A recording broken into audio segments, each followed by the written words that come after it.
Magandang araw mga kasolar. So muli nagbabalik ang inyong kasolar, si Solrenz. So titingnan natin ngayon yung ating micro inverter. So ayan, meron nang na-harvest nasa 1.6. So apat na piraso na 500 watts yan.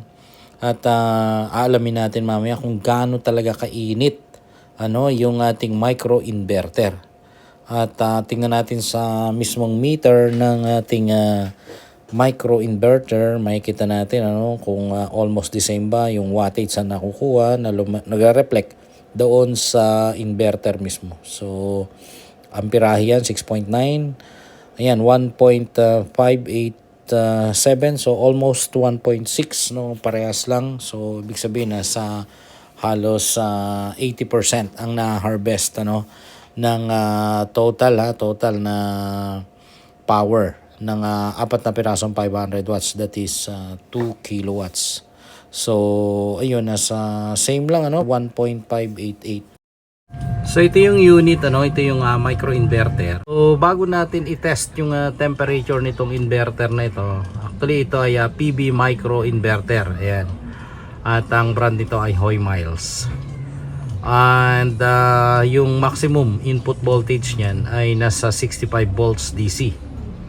And yung MPPT or maximum power point tracking voltage range 16 to 60 volts DC or 16 to 60 volts DC. And startup voltage 22 volts DC. Maximum continuous input current, ayan, 16 amperes per SCC or MPPT, solar charge controller. So yung maximum input short circuit current nasa 25 amperes. Kaya times 4 yan kasi individual. So magkakahiwalay bawat MPPT. So makikita nyo nakaparallel kanya-kanya. Gusto kong malaman kung gaano kainit kasi meron siyang temperature range na 40 to 65 degrees. So check natin, 62, grabe, 63, init pala. Mas lalo na yan kung naka-attach mismo sa solar panel dun sa frame. Ayan 62.5, 63, tumataas pa. Ang ambient temperature range niya nasa 40 degrees Celsius to 65 degrees Celsius. At ang nakukuha natin ngayon 63 degrees Celsius. Ayan, focus. Ayan grabe, 63. At papakita ko yung mismong panel na exposed na ngayon kasi 12 o'clock na nga. Ayan so tingnan natin kung nag 80% ang harvest bawat isang solar panel. So ito yung PB1 PB1, ayan, magkakatabi lang naman. PB2 ito, ayan, pare-pares lang 500 na watts. PMAX 33.3, BMP, IMP 15.03, BOC 40.01, ISC 15.86. PB number 3, ayan, same. At yung PB number 4 na 500 din, ayun, sa pinakadulo yan. So same 500 watts. Naka-temporary lang ang lagay natin yan. Ito PB1, PB2, PB3, tsaka ito nga PB4. So walang shading, lahat dito walang shading. So ang kagandahan yan, pag nagkaroon ng shading yung isa, okay lang na gumana pa yung another 3. Ito 2, 3, 4 kasi magkakahiwalay naman ng MPPT niyan or solar charge controller. So tingnan natin yung total harvest niyan doon mismo sa inverter, sa hybrid inverter na DEYE. At titingnan din natin yung data doon sa solar app, doon sa application, para makita natin individually kung ilan ang na-harvest nitong PB4, PB3, PB2 at saka PB1. Sa ngayon medyo kumulimlim, ano. 1.3 yung ina-harvest. Ayan, 1.297, almost 1.3. Medyo mainit. Ayan, mainit yung inverter. Yung ambient temperature 40 to 60 degrees. No, nagkakaroon ng duration ayan sa 45 degrees. Tumataas, ayan, nag 1.6. So tingnan natin sa meter.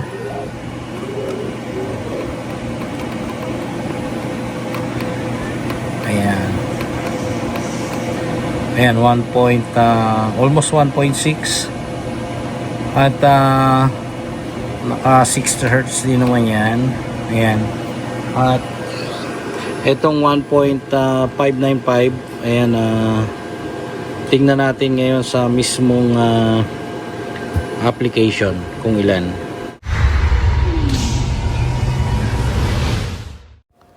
So ito i-connect lang natin. Ayan, establish natin yung connection sa DTU. DTU ibig sabihin yan yung data transfer unit, para makita natin yung individual na production ng bawat 500 watts. So ayan, meron na tayong naka-online at naglo-loading lang. Tingnan natin yung real time kung ilan nga yung bawat harvest. So malalaman natin kung ilang percent yung production. So ayan, sa PB1 meron tayong 436, PB2 ayan nasa 412.2, PB3 424.5, PB4 ang pinakamataas 437.9. ito yung nahiwalay, at ang total power niya 1625.6. At kung kukunin natin yung total efficiency niyan, yung production niya, i-divide lang naman natin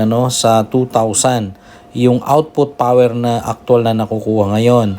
So tingnan lang muna natin 1625 divided by 2,000, so nasa 81.25% ang harvest ng ating apat na piraso na solar panel. At yan nga, tuloy-tuloy na maganda pa rin yung harvest kasi nasa 80% more than 80%. Hindi rin naman masyadong nagkakalayo dahil ang 80% niyan ay nasa 400 watts. So yun lang ang medyo nakakabahala ng konti kasi nasa 65 degrees yung microinverter. Yun yung range ng kanyang ambient temperature or yung heat so nagkakaroon ng derating factor pagka 45. Ang nakuha natin kanina ay nasa 63 degrees Celsius, so malapit na talaga. So yun ang medyo nakaka-apekto dahil mataas yung temperature. So kaya natin nakikita yung sa application kanina yung reading bawat solar panel. Ayan, dahil nakakonect tayo dito sa Hoy Miles. Ayan, 2.4G na data transfer unit ang tawag dito. So yung pag-connect dito sa data transfer unit na to, medyo hassle lang. Tsaka yung pag-create ng account kasi kailangan tumawag pa sa hotline. Ayan, kasi nasa US base kasi ito US base yung mismong tatawagan mo. So yun, naitawag ko kagabi kaya nakapag-create ako ng installer account. At ngayon nga, nakita ko na yung individual production ng bawat solar panel. Nagtatanong kung halimbawa itong 1.5 pwede bang madagdagan pa ng another unit ng microinverter. Pwede pa yon kasi nakadesign yan para sa parallel yung output na AC, dahil nga mayroong trunk cable doon at naka-T-type yon.